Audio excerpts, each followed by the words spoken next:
Mari Bapak Ibu sekalian, kita sebelum mendengarkan firman Tuhan, kita tenangkan diri kita berdoa.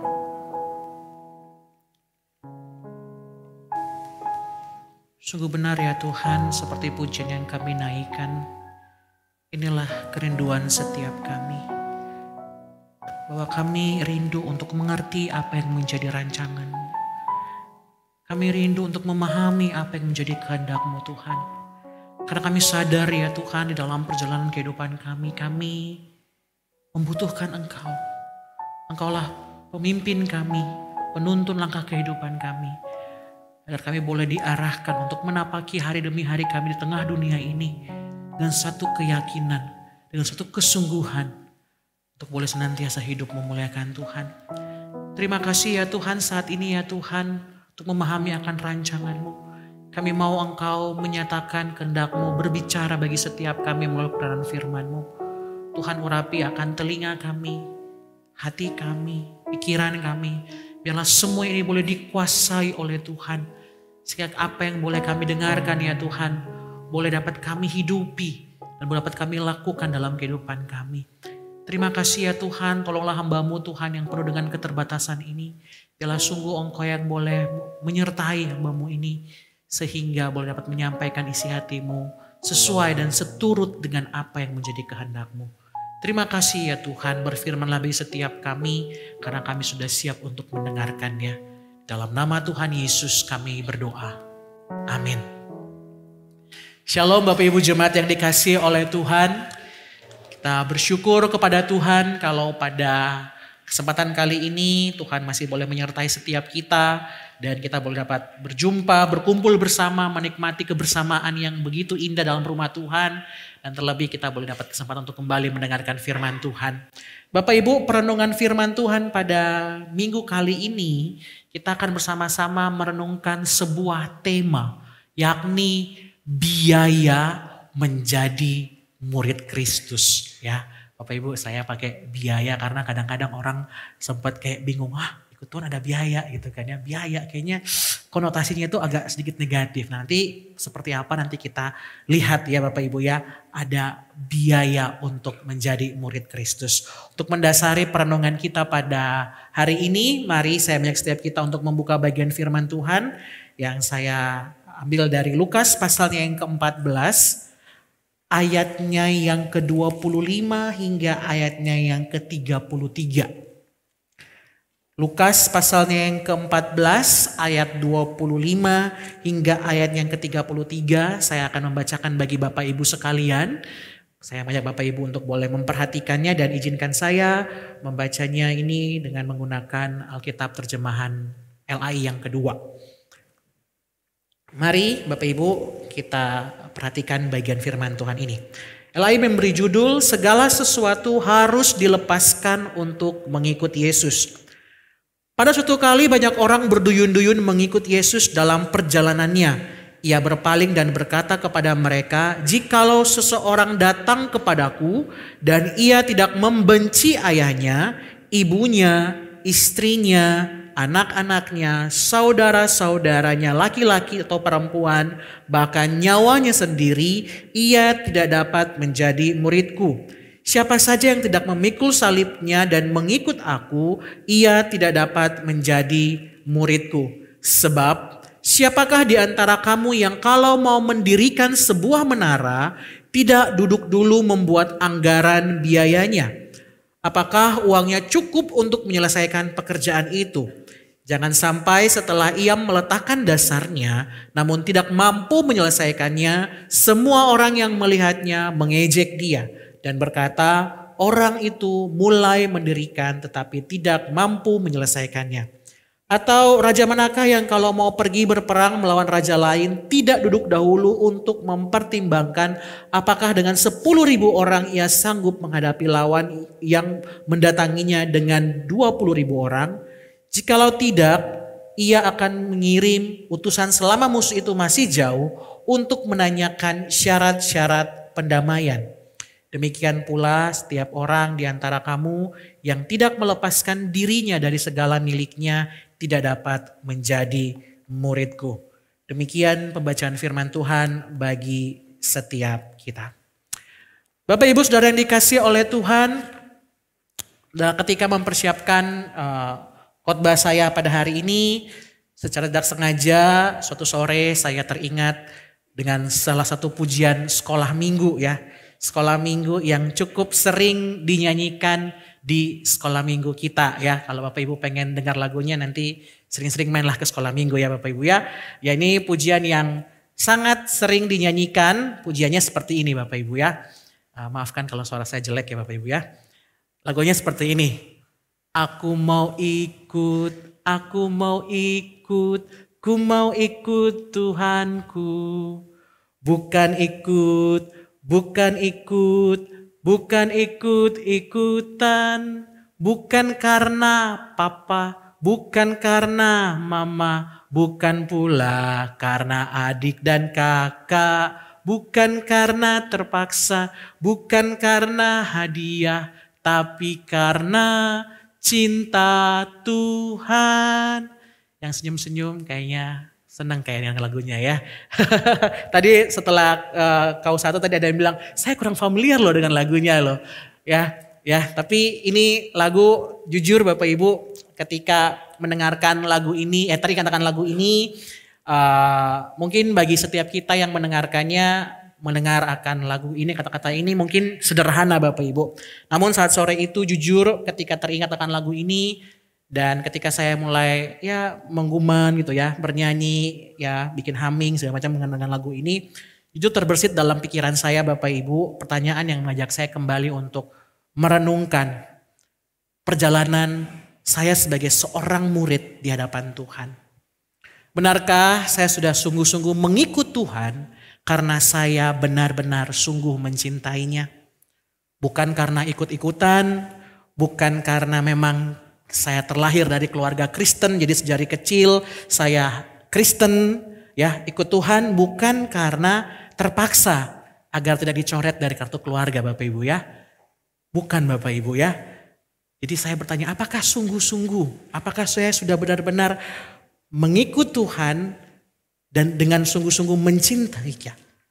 Bapak Ibu, saya kemudian di dalam perenungan saya mulai berandai-andai lagi Bapak Ibu ya.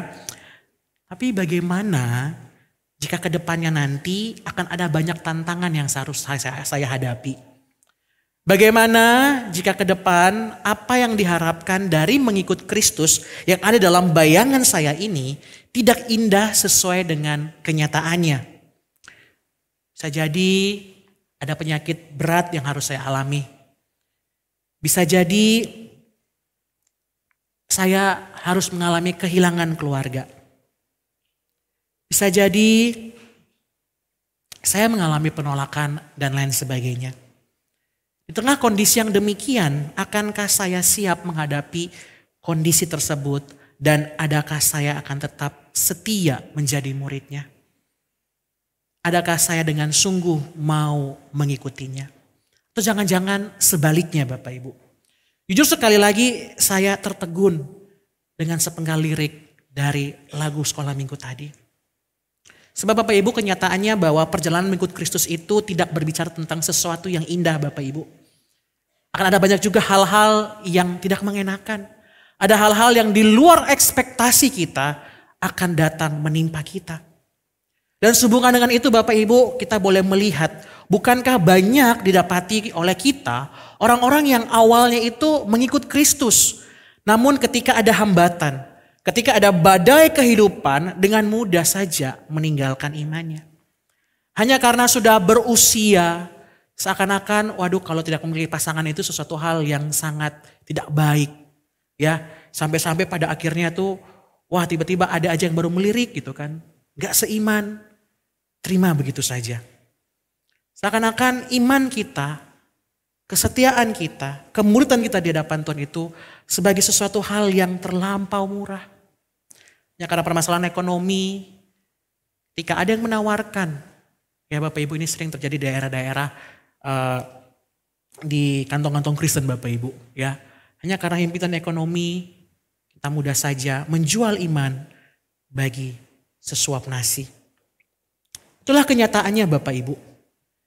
Itulah kenyataannya. Dan bahkan Bapak Ibu kalau kita melihat di luar sana banyak orang yang mengikut Tuhan. Orang Kristen, namun ternyatanya ditemukan melakukan tindakan yang buruk, yang tidak jauh berbeda dengan orang-orang yang bukan Kristen.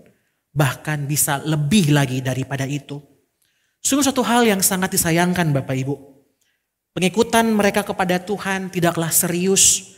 Mereka tidak siap untuk menghadapi realita, harga, biaya yang harus mereka tanggung. Namun itulah realitanya Bapak Ibu. Dan kita tidak imun akan hal itu. Bisa saja kita juga malah berlaku demikian Bapak Ibu. Untuk itulah pertanyaan yang sama yang muncul dalam perenungan saya sore waktu itu. Saya ingin kembali tanyakan kepada kita saat ini. Dalam perjalanan kita sebagai murid Kristus, ketika nantinya kita menghadapi beragam musim kehidupan, adakah kita akan tetap setia mengikuti Dia dan mengutamakan Dia? Ataukah sebaliknya? Apakah kita sudah siap dan sungguh-sungguh menjadi murid Kristus? Ingatlah Bapak Ibu, bahwa ketika menjadi murid Kristus akan ada harga yang harus kita bayar. Ada biaya yang harus kita tanggung. Maka dari itu dalam hal menjadi murid Kristus, kita perlu untuk melihat diri kita. Melihat kesiapan kita, tekad kita, keputusan kita yang matang di dalam mengikut Tuhan. Nah Bapak Ibu dikasih oleh Tuhan bagian yang kita baca tadi Bapak Ibu ya. Di dalam Lukas pasalnya yang ke 14 ayat 25 hingga 33 tadi Bapak Ibu. Itu merupakan sebuah kisah dan juga digandeng dengan sebuah perumpamaan yang hendak menjadi peringatan dan juga tantangan dari Yesus kepada orang banyak yang kala itu berduyun-duyun, berbondong-bondong, berdesak-desakan hendak mengikut Tuhan. Di ayat yang ke-25 dikatakan bahwa pada suatu kali banyak orang berduyun-duyun mengikuti Yesus di dalam perjalanannya. Jadi Bapak Ibu setelah segala macam hal yang diperbuat Yesus di dalam perjalanan pelayanan yang di muka bumi ini, ternyata Tuhan Yesus menjadi orang yang populer ya.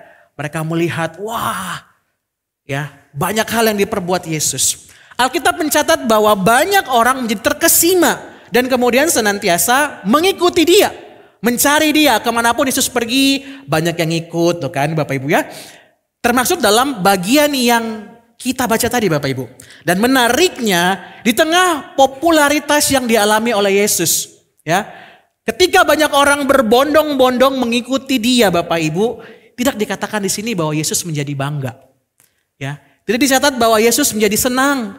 Yesus terlarut dengan euforia, oh banyak orang yang datang mengikutnya. Enggak Bapak Ibu. Tidak dicatat demikian Bapak Ibu. Melainkan di sini Yesus menjadi orang yang realistis. Ia tidak terlena pada fenomena berbondong-bondongnya orang itu datang mengikutinya. Karena belum tentu mereka sungguh-sungguh mau menjadi pengikut dan mau menjadi muridnya.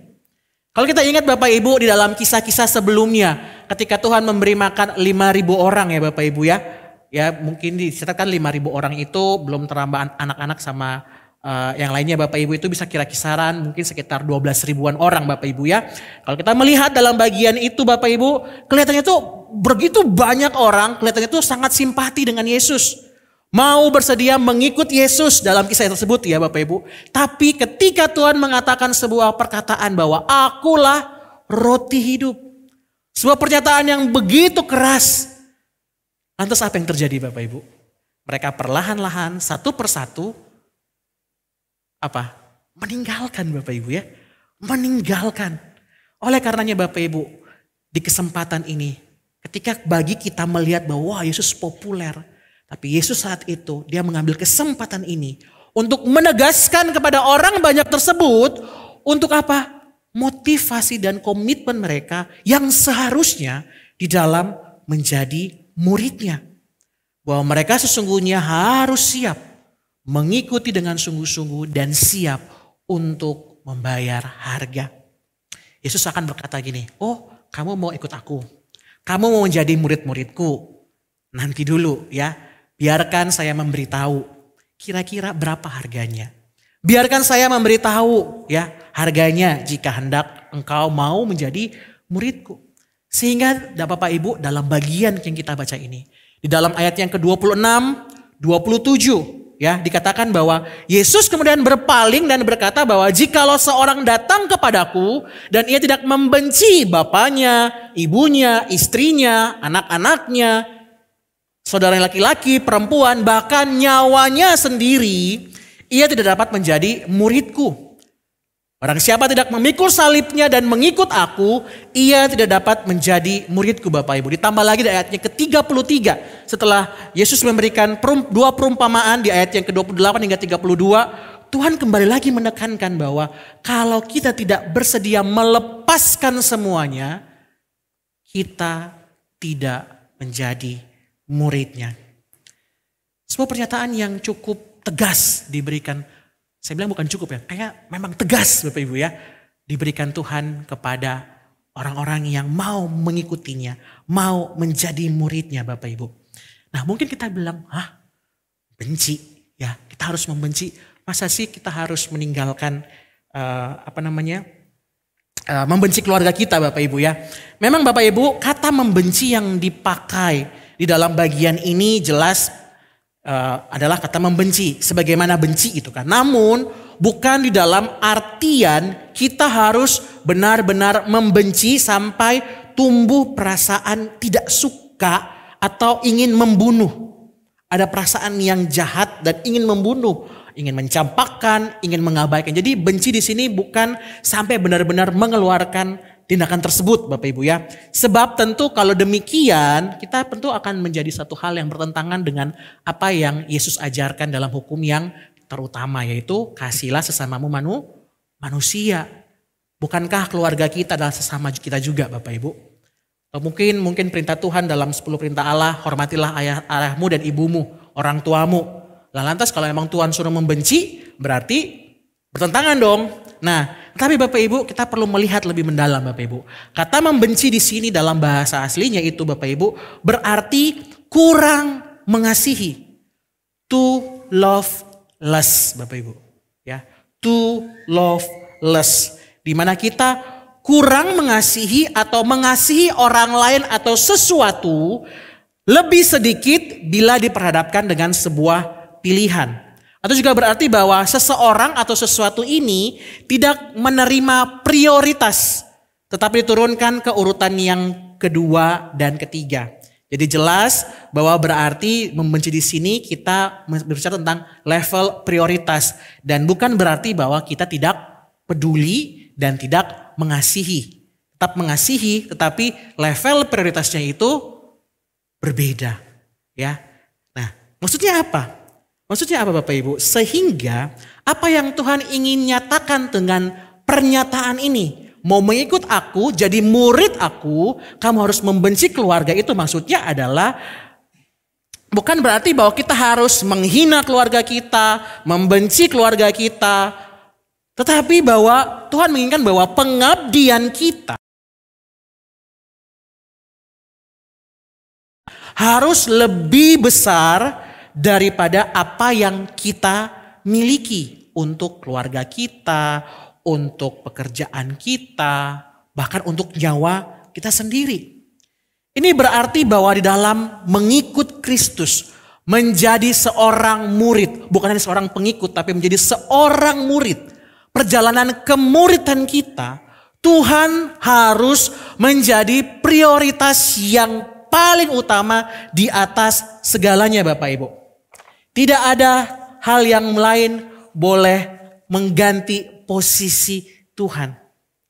Baik, jadi di sini katakan bahwa kerinduan kita kepada Tuhan, motivasi kita kepada Tuhan, keintiman kita kepada Tuhan tidak bisa disandingkan dengan hal-hal yang lainnya. Kita tidak bisa bilang Bapak Ibu bahwa Yesus itu adalah salah satu bagian di dalam diri saya. Karena ada banyak tempat dalam diri saya sehingga Tuhan itu salah satu. Ibaratnya kayak laci, ya Tuhan itu tuh di antara salah satu laci yang ada. Tidak bisa kita katakan bahwa Tuhan itu hanya bagian dalam hidup saya. Di sini kita harus mengatakan bahwa Tuhan itu adalah segalanya. Bukan hanya part of, bagian di dalam diri kita. Dialah segalanya. Dialah yang seharusnya membungkus seluruh aspek kehidupan kita. Dia yang harus membungkus seluruh aspek kehidupan kita. Ibaratnya kalau keluarga, harta, pekerjaan, anak, diri kita sendiri. Itu semua harus dibungkus. Harus supaya itu ditutupi dengan keutamaan Tuhan kita. Kristuslah yang akan menyelubungi itu semua. Sehingga dialah yang menjadi paling utama. Sehingga mohon maaf nih Bapak Ibu. Jikalau kita masih mengatakan bahwa Yesus hanya bagian diri saya. Bukan seluruh keberadaan diri kita. Segalanya. Jesus is everything in my life. Itu berarti kita belum mengikut Tuhan. Bapak Ibu. Nah masalahnya Bapak Ibu. Orang-orang yang terlihat bersemangat tadi gitu kan. Mengikuti dia. Ternyata memang kita jelas melihat bahwa mereka tentu tidak memiliki motivasi untuk mencari dan mengutamakan Tuhan Bapak Ibu. Melainkan yang mereka ingini adalah mencari hal-hal spektakuler. Karena melihat Tuhan melakukan banyak mujizat. Apalagi ini dalam konteks perjalanan Yesus hendak ke Yerusalem. Mereka berpikir bahwa dengan kekuatan superpower yang dimiliki oleh Yesus, maka dia akan ke Yerusalem untuk menggulingkan kerajaan Romawi pada waktu itu dan menduduki diri sebagai seorang pemimpin dan membawa pembaruan bagi Israel pada waktu itu. Tapi mereka lupa yang sesungguhnya misi daripada Tuhan. Makanya Bapak Ibu, mereka itu lebih mencari apa yang menjadi sesuatu yang memuaskan keinginan dan kenyamanan mereka semata. Mereka bukan mau menjadi murid Kristus. Tuhan tahu betul motivasi mereka saat itu Bapak Ibu. Makanya Tuhan tantang dari hal yang paling mendasar dalam kehidupan manusia. Tuhan tantang mereka dengan suatu hal yang sangat mengikat akan umat manusia. Keluarga, harta, nyawa. Siapkah kita menjadikan itu menjadi prioritas di bawah Kristus? Apa kita mau mendudukan itu di bawah Kristus? Tuhan seakan sedang mengaduk sisi ternyaman dari orang-orang pada waktu itu. Maukah mereka meninggalkan hal-hal yang demikian dan menaruhnya itu di bawah keutamaan Kristus dan mengikutinya? Dapat dipungkiri Bapak Ibu, bukankah seringkali keluarga dan hal-hal lainnya di sekeliling kita justru menjadi penghalang antara kita dengan Tuhan Bapak Ibu. Keluarga, ayah ya, semuanya dan lain sebagainya. Merupakan elemen-elemen kemelekatan yang sulit untuk dilepaskan oleh manusia. Dan selalu berpaut di dalamnya. Orang bisa saja begitu terbelit oleh ikatan-ikatan keluarga Bapak Ibu. Sehingga tidak ada waktu dan perhatian untuk hal-hal yang lebih besar bersama Tuhan. Orang-orang dalam pengikutannya bersama dengan Tuhan tidak bisa maksimal. Tidak bisa efektif. Tidak bisa sepenuhnya. Karena terlalu banyak ditarik oleh cintanya kepada anggota keluarga. Pada hal-hal lainnya. Karena cinta yang kasih yang terlalu besar kepada anggota keluarga. Kepada hal-hal yang lainnya, akhirnya semuanya itu menjadi semacam berhala di dalam kehidupan kita. Bapak Ibu, saya teringat sharing rekan saya, dia itu waktu itu mau mengambil studi lanjut di Amerika. Nah masalahnya di Amerika itu ada musim dingin Bapak Ibu. Nah istrinya itu tidak bisa hidup di musim dingin, ya pasti akan banyak masalah gitu. Dan sedangkan musim dingin di Amerika itu panjang Bapak Ibu ya. Jadi dia itu ya seharusnya kalau merasa bahwa ini adalah hal yang seharusnya menjadi prioritas dia adalah bagaimana mengerjakan akan apa yang menjadi kerinduan Tuhan bagi dirinya untuk mengerjakan studinya Bapak Ibu ya. Dia tuh kalau misalnya nggak ada istrinya di musim dingin itu ya Bapak Ibu ya. Dia mulai lunglai, dia mulai bingung. Ternyata dia punya selidikit Bapak Ibu bahwa memang dia merasakan bahwa ternyata dia sangat bergantung sekali dengan istrinya. Amat sangat bergantung dengan istrinya. Sampai-sampai ketika harus menjalani hal yang saya pikir itu bukan sesuatu hal yang terlampau berat ya Bapak Ibu ya. Istrinya memang gak bisa sama sekali untuk pergi, untuk mendampingi ketika masa musim dingin. Jadi cuma ketemu beberapa kali. Sedangkan perkuliahan S2 itu paling cuma sekitar 2 tahun. Dia pada akhirnya benar-benar merasakan bahwa ternyata istrinya lebih banyak menguasai hatinya dibanding keseriusannya dia menjalani panggilan Tuhan untuk menyelesaikan studinya di luar.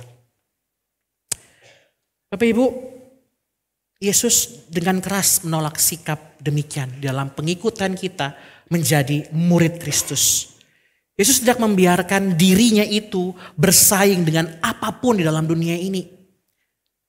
Kalau kita mau mengatakan kita mengikut Tuhan, berarti Bapak Ibu kita harus menyangkal segala sesuatu.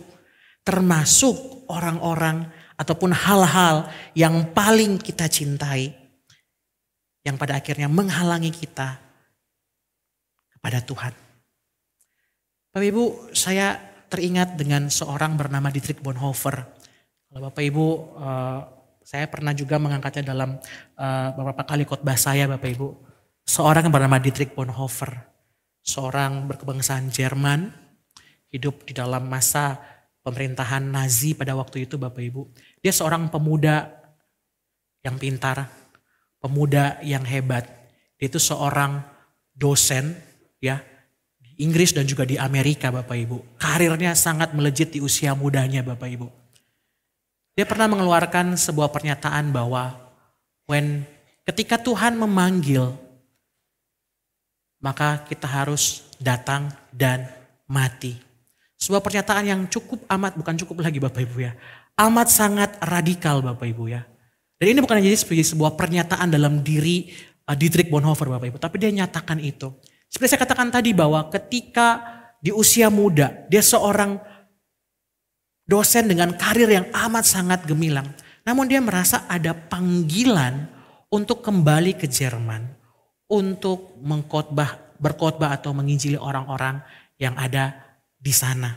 Orang-orang yang adalah sebangsanya Jerman yang kala itu tengah mengalami penderitaan karena Nazi, Hitler pada waktu itu Bapak Ibu. Sehingga dia merasa bahwa dia harus bertanggung jawab untuk boleh hadir bersama dengan sebangsanya, orang-orang sebangsanya di Jerman untuk boleh dia kuatkan, untuk boleh dia layani Bapak Ibu. Dan ironisnya Bapak Ibu, dalam perjalanan pelayanannya di sana Bapak Ibu, dia kemudian dihukum atau mengalami dihukum oleh Nazi ya, dibunuh oleh Nazi ya, di mana tepat 1 hari sebelum Nazi itu takluk.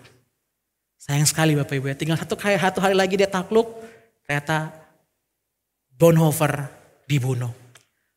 Bapak Ibu, Bonhoeffer berani melepaskan karirnya, berani untuk melepaskan apa yang di depan begitu gilang gemilang. Masih muda, usia 30-an tahun. Dosen bukan di kampus ecek-ecek Bapak Ibu.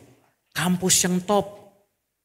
Tapi dia rela meninggalkan itu untuk menjawab panggilan Tuhan.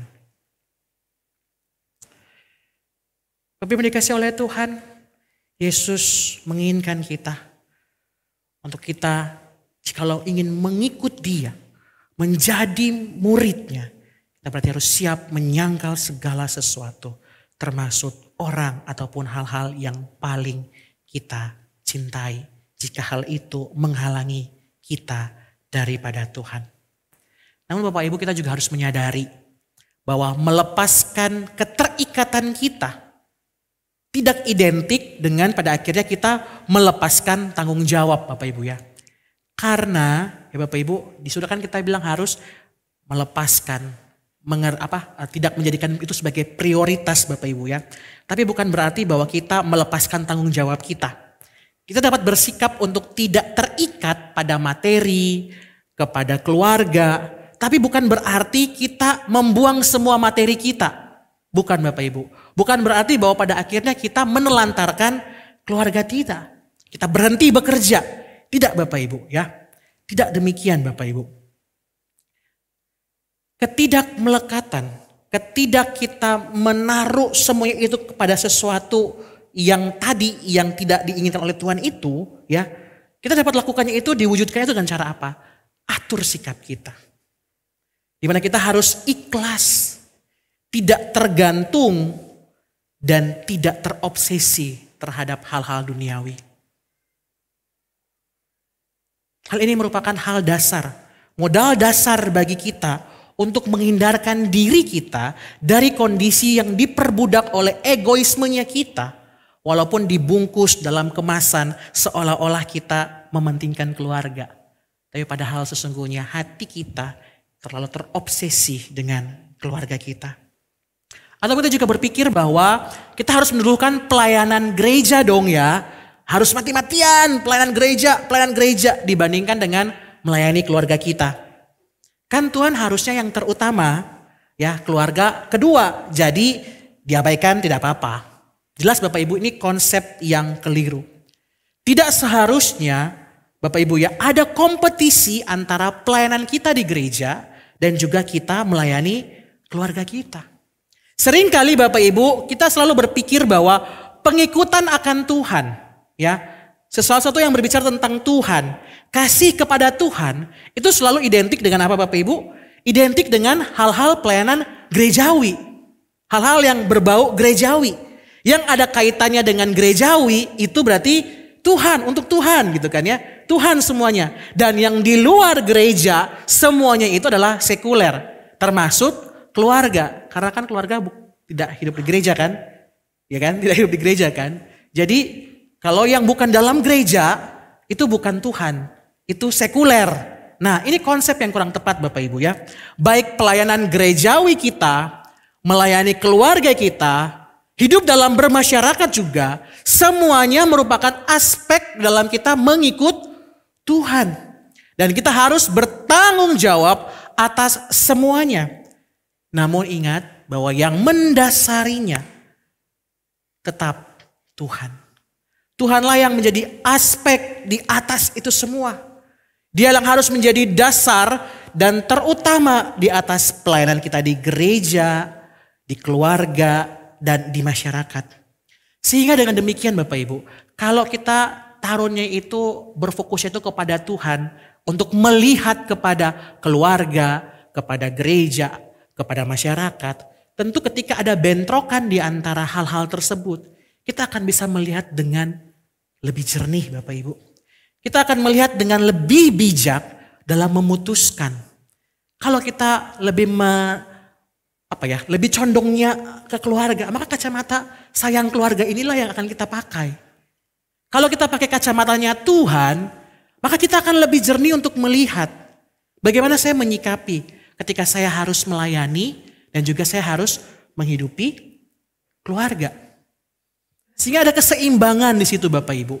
Tidak bisa bahwa pada akhirnya ini semua pada akhirnya kita saling bentrokan, maksudnya saling berkompetisi mana yang lebih besar, tidak. Karena pemahaman kita taruh pada Tuhan, bukan kepada hal-hal yang ini. Jadi ada keseimbangan di antara itu semua.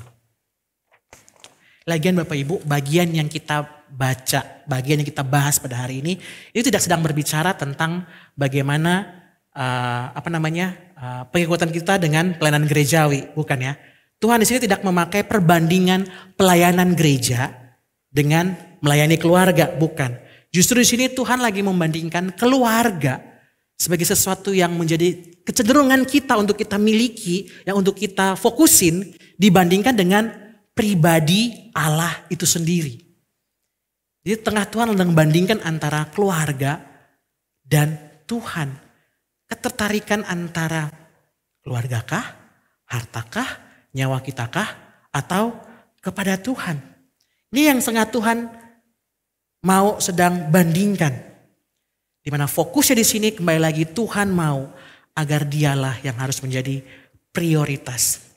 Tidak ada hal lain yang menjadi prioritas utama yang melekat pada hati kita. Kalau kita mengatakan bahwa kita adalah murid Kristus. Lantas Bapak Ibu, apa motivasi kita ketika kita mau menjadi muridnya? Adakah kita mau menjadikan Tuhan yang bertahta dalam kehidupan kita? Ataukah jangan-jangan kalau kita mau pikir-pikir, kalau kita renungkan Bapak Ibu, jangan-jangan masih ada hal-hal lain dalam diri kita yang lebih mendominasi, yang lebih menguasai diri kita ketimbang Tuhan. Keluargakah? Hartakah? Jika demikian Bapak Ibu, hal yang perlu kita tanyakan pertama kembali dalam diri kita adalah yang paling pertama adalah maukah kita menjadi muridnya dulu? Maukah kita jadi muridnya dulu? Kalau kita mau, maka mari bangun kembali motivasi kita. Bangun kembali prioritas kita yang tepat. Bapak Ibu, inilah biaya, harga pengikutan kita pada Tuhan yang paling mendasar. Di mana ketika kita memutuskan untuk menjadi murid Tuhan, maka segala sesuatu siap untuk kita sangkali. Demi memprioritaskan Tuhan di dalam kehidupan kita. Hanya Tuhan yang menjadi yang terutama di antara hal-hal yang lainnya. Ketika kita memprioritaskan Tuhan dan melepaskan hal-hal kemelekatan kita, ya, yang menghalangi kita datang kepada Tuhan, itulah salib Bapak Ibu yang harus kita pikul. Bapak Ibu dikasihi oleh Tuhan, namun ini bukan perkara yang mudah. Karena hal ini menyentuh akan kesenangan hati kita, bukan Bapak Ibu? Ketika harus melepaskan hal-hal keluarga, harta, pekerjaan, kayak itu hal yang menyenangkan bagi kita. Tapi Tuhan tidak pernah main-main ketika meminta kita untuk apa? Untuk tidak memprioritaskan hal itu Bapak Ibu. Inilah yang Tuhan inginkan. Dan bahkan Bapak Ibu, 3 kali Tuhan mengatakan bahwa kalau kita tidak melakukannya, dikatakan kita bukan murid Kristus. Engkau tidak bisa menjadi muridku. Penekanan ini 3 kali Bapak Ibu dikatakan dalam bagian ini. Sehingga ini bukan hal yang biasa-biasa saja Bapak Ibu. Ini tantangan bagi setiap kita. Tuhan menyatakan itu bagi kita. Ini pernyataan yang serius. Itulah nilai yang harus kita tanggung. Itulah biaya yang harus kita tanggung. Itulah harga yang harus kita bayar dalam kemuridan kita menjadi Kristus. Ingat Bapak Ibu ya, menjadi muridnya Bapak Ibu. Untuk itulah Bapak Ibu di ayatnya yang ke-28 hingga ayat yang ke-32, kita akan masuk ke dalam perumpamaannya ini. Tuhan memberikan 2 perumpamaan.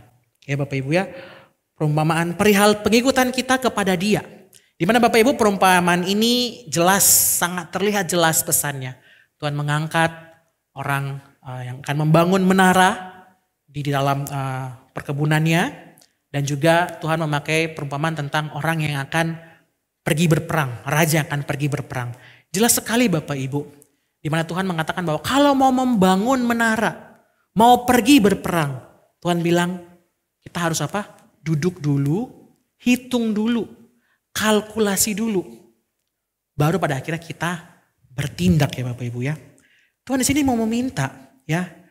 Karena Tuhan melihat bahwa nilai keseriusan dari harga mengikut Tuhan, harga untuk menjadi seorang murid Kristus yang dinyatakan dalam perumpamaan ini, Tuhan sedang meminta agar kita harus kembali apa? Duduk tenang, merefleksikan dengan sungguh akan harga pengikutan kita kepada Tuhan. Jangan terburu-buru mengikut Tuhan. Kemudian di tengah-tengah apa? Karena didapati tidak sanggup, berhenti. Jangan Bapak Ibu, karena apa? Dikatakan bahwa kita akan apa? Diejek orang. Tuhan minta untuk apa? Kita tenang. Jangan terburu-buru mengikut Tuhan kemudian di tengah-tengah berhenti. Nah Bapak Ibu, keselamatan itu memang anugerah dari Tuhan. Namun itu bukan berarti bahwa mengerjakan keselamatan yang telah diberikan oleh Tuhan di dalam kemuridan kita itu boleh asal-asal. Tidak Bapak Ibu.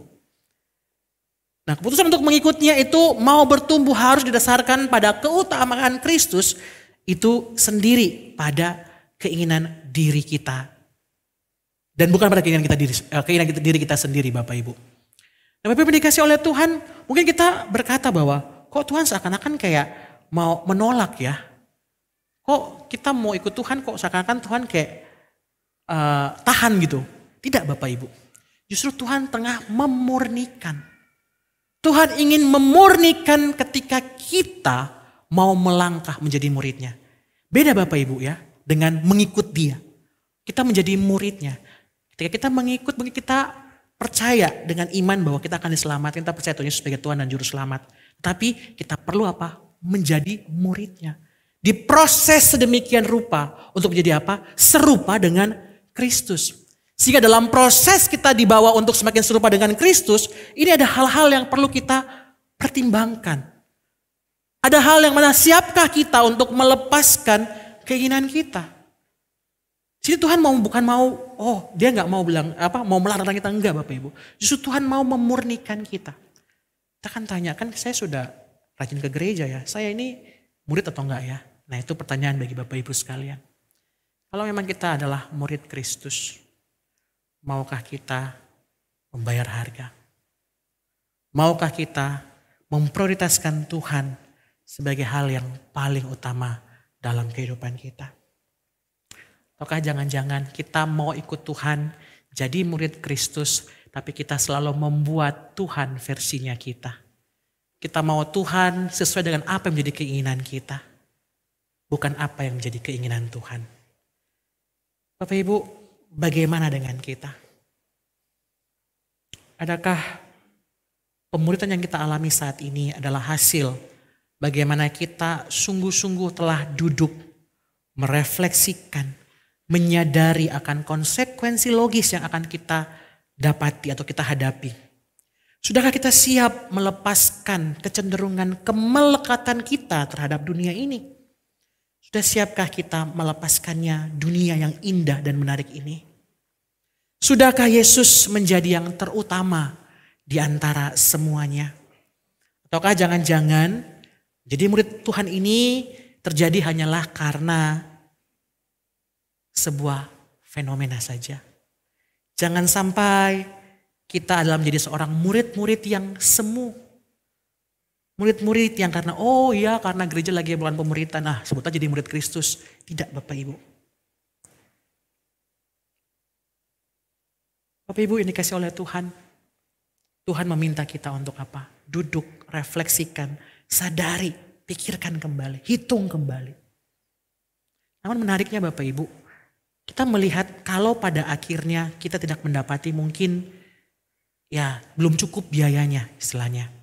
Bapak Ibu, di sini Alkitab tidak meneruskan dengan pada akhirnya dia itu berhenti Bapak Ibu ya. Saya percaya secara logika aja Bapak Ibu ya. Kita kalau mau merencanakan sesuatu, kita kekurangan, kita merasa bahwa ternyata ini gak cukup. Apakah kita berhenti Bapak Ibu? Pasti kita akan apa? Berupaya untuk apa? Untuk memenuhi. Di sini Tuhan juga memanggil kita untuk apa?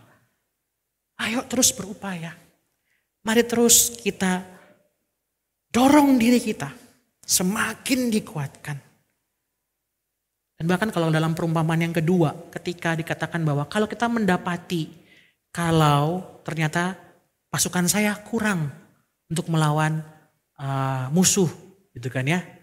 Dibilang apa? Mendingan kita berdamai. Nah Tuhan ingin kita, kalau kita merasa bahwa kita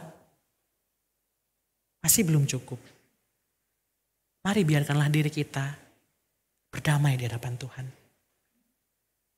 Mari kita datang di hadapan Tuhan, menyadari akan kelemahan kita ini.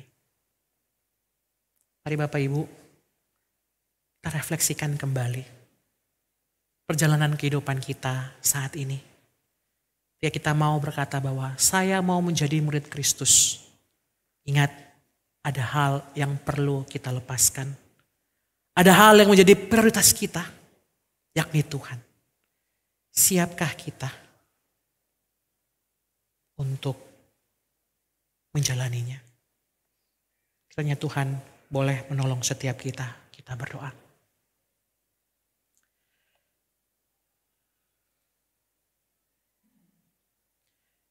Tuhan Allah Bapa kami yang baik, terima kasih ya Tuhan untuk penyertaan-Mu. Terima kasih untuk kasih-Mu yang begitu nyata. Di mana melalui perenungan kami pada saat ini, kami menyadari ini adalah bukti kasih-Mu bagi kami untuk kembali mengingatkan kami perihal perjalanan hidup kami sebagai murid-Mu. Biarlah Tuhan Engkau yang bantu kami dalam hal ketika kami boleh mendapati diri kami masih kurang serius dalam mengerjakan hal ini. Biarlah Tuhan Engkau yang menolong kami, mampukan kami. Kami berharap sepenuhnya kepadamu ya Tuhan. Terima kasih ya Tuhan, inilah setiap kami.